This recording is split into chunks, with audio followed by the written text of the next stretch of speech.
năng mới nè, đi tập pi không?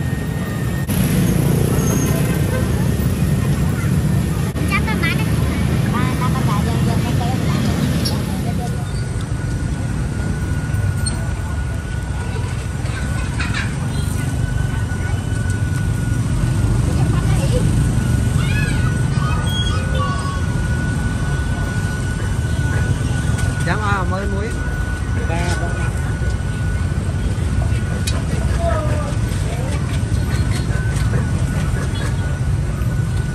anh đang mơn nè anh đi tập pi không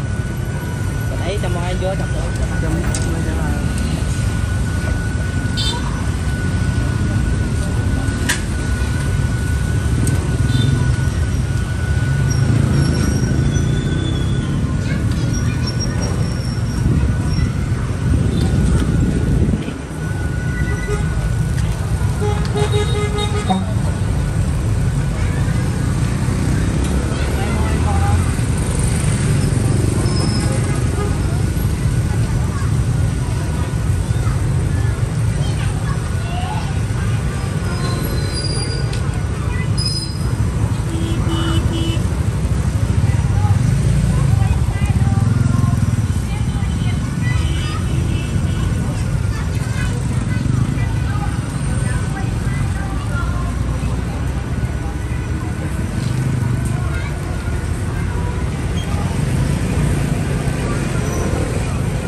ôi mua co bạch cá nè ba ói bóc sao mà tập bột ăn xuống ổ ói mấy môi một tu phi bay nè ăn xuống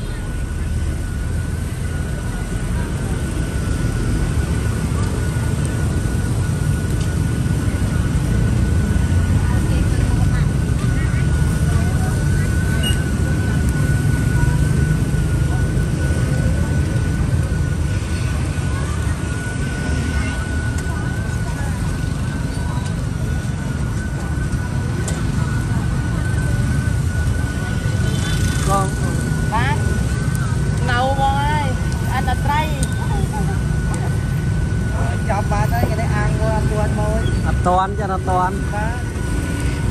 hạt muối bạn ăn cháo tới cái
hộp miếng một mốc ở đây có tên khai một mốc tiền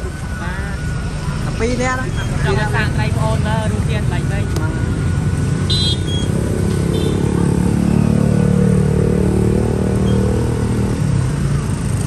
có cái tre phân này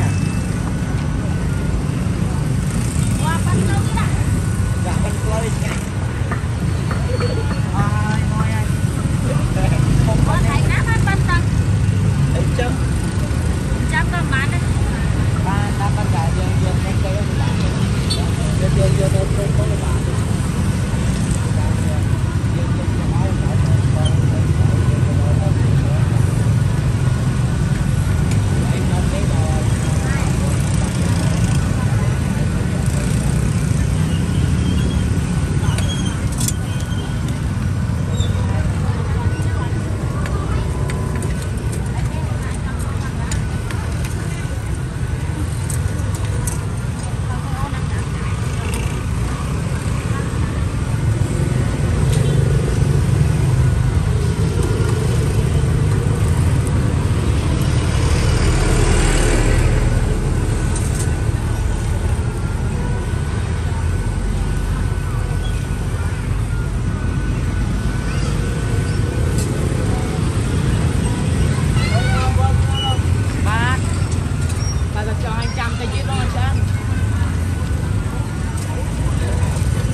Buồn buồn bà lấy o bà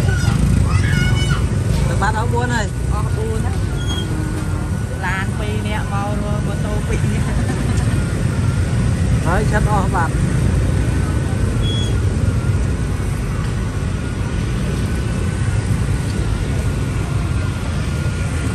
vừa thân nhiều môi môi thọt tính cái cham ấy vừa thân nhiều môi thọt tính cái cham ấy bởi thân nhiều môi chúng ta có đôi cham phụ còn thân tính lại nghe không bạn cho qua giờ đẹp khoan nhưng con trong ba phê mình nhập cho nên mình làm mà miền con tây nhọt miền con tàu có môi con không chất cham một lan con bạc lại cham giang phi ngon giang phi thái rồi giang phi ngon giang phi thái thì đây bán ơi giang phi thái nó mà giờ giang thái mới giang ngon ngay cái này xạ trai sao nó cảm xạ trai ôn sao nó đi cái bơ ăn rồi bơ ăn hà nội miền là cảm ơn là lấy với chuyện trong miền này đây có món ôn miền là nó về lóc bán đang ngả cái lối là tốc nó tay nhớ bàn tay đây cứ một lô mới rồi thêm lô mới may cả xanh ra không phải đâu màn này thì ngon đây luôn chất lô pran không con này không có lô được đó anh mưa đây lô đẹp thôi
bóng chọc hoặc